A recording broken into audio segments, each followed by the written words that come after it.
it's a play about sound and truth, and can you trust what you hear? And so we're really playing with that idea and thinking about that. There is a Foley element, there's live music.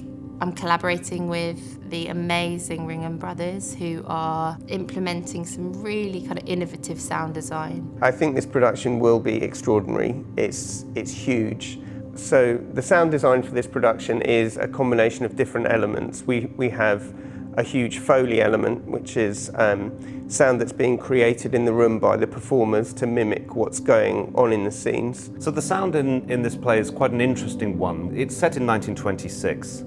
In the early days of the BBC, at a time when the kind of idea of information, entertainment, music all exist and can be expressed through the medium of radio, a very kind of new idea. We're starting to work with the actors and the amazing Foley expert Tom. So that's been setting up microphones in the space and testing out different bits of props and equipment to see what kind of sound effects we can make. I think the use of Foley is really incredible. I think there's so few pieces of theatre where the sound design is made live, and it's just a beautiful sort of choreography to watch, that you have the action in the stage and the playing space, and the whole set design is really our Foley stage at the back, and you get to see just the concentration and the art in sound effects creation live.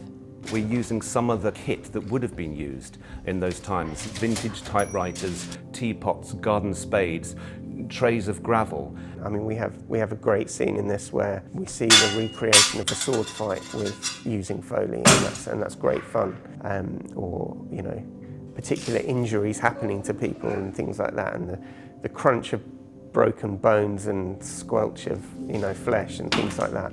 Just starting from these very kind of small gestures with these sort of seemingly insignificant props, we can make things grow through the use of the sound design to create this world. It's sort of thematic. It's been written into the script. The Foley exists in the script, and that's pretty unique. It's not only thematic because it's about the early days of the BBC, and at that time they would be using Foley a lot in their dramas anyway, but also because it's about the nature of truth, and the Foley in the show represents, you know, another layer of truth to what we're seeing, because we're watching things and then watching an artificial creation of those things. Truth is up for grabs in some ways, and because you can't see the information, you can't read the information on the paper, it comes back to this idea that things are in the air, it's wireless, it's in the air, so it's what we hear and we can't see and verify with our eyes, which is what we're used to.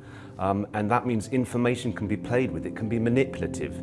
Well, I think the interesting thing that you can do with sound is the way that you can kind of enhance how you want people to receive a scene. It can be done really actually on an imperceptible level. You can go for these full-blown moments where you've got all of the whooshes and woomph and everything, but then you can also use things like really, you know, say like a really low bass rumble or something like that, or like the highest pitch whistly static like we've got in the show, and just feed it in, and it creates this sense of unease. You can have so many bits of light and shade with sound design for theatre. And I think that's something really special and really cool.